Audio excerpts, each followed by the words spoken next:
Hello friends, स्वागत है आप सभी का अर्नो shorthand and typing institute में। आज का डिक्टेशन है दैनिक जागरण संपादकीय दिनांक 18 जून 2026 का, जो कि 80 शब्द प्रति मिनट से होगा। सभी लोग बिल्कुल ध्यान से लिखेंगे। रेडी हैं सभी लोग? स्टार्ट।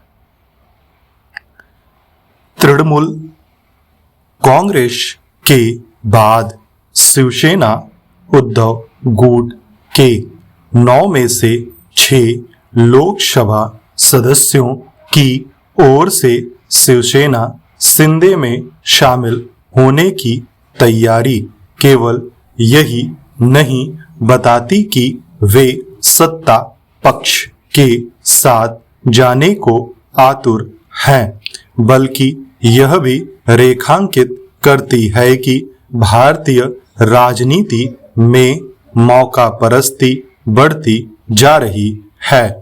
शिवसेना में यह दूसरी टूट है।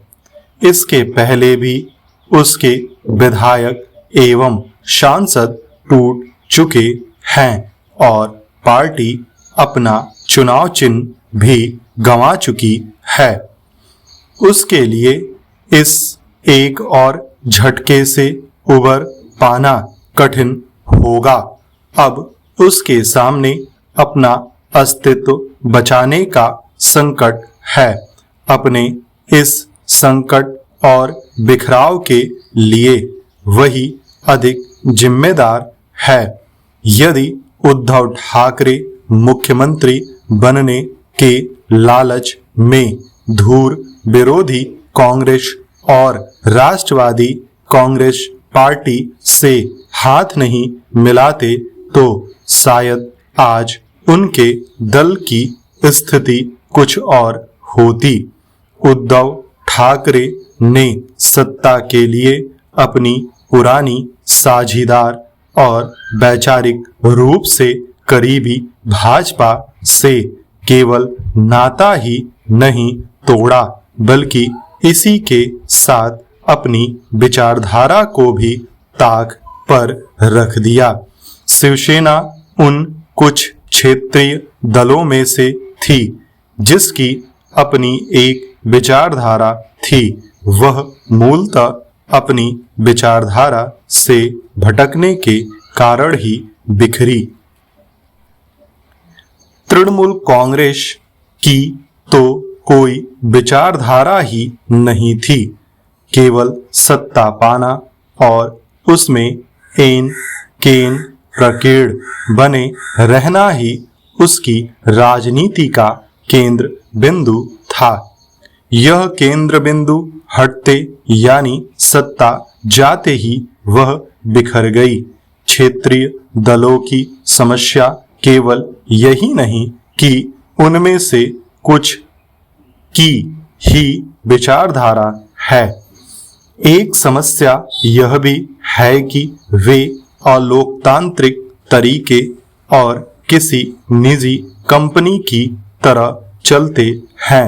ऐसे दलों में पार्टी प्रमुख और परिवार विशेष ही सब कुछ होता है, उसके आगे किसी की नहीं चलती। लोकतंत्र में अधिनायकवादी तरीके से चलने वाले दलों के लिए कोई स्थान नहीं होना चाहिए, लेकिन अपने देश की राजनीति का दुर्भाग्य यह है कि अनेक दल इसी तरह चलते हैं। प्रायः यही उनके बिखराव का कारण बनता है।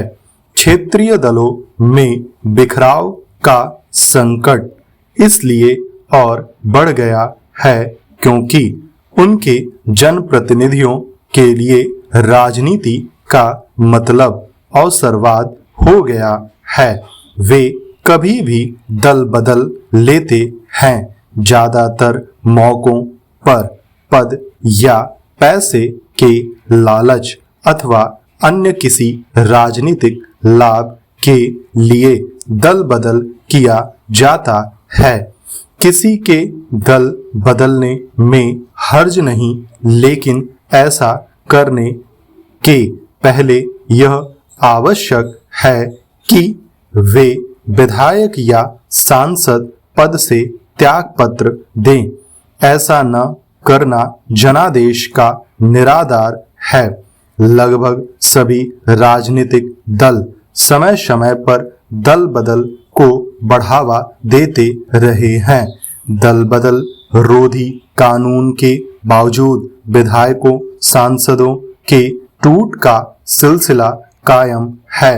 हालांकि इस कानून को कठोर बनाया जा चुका है, लेकिन वह भी प्रभावी सिद्ध नहीं हो रहा है, क्योंकि अब दल बदल को हुए दृष्टि से नहीं देखा जाता।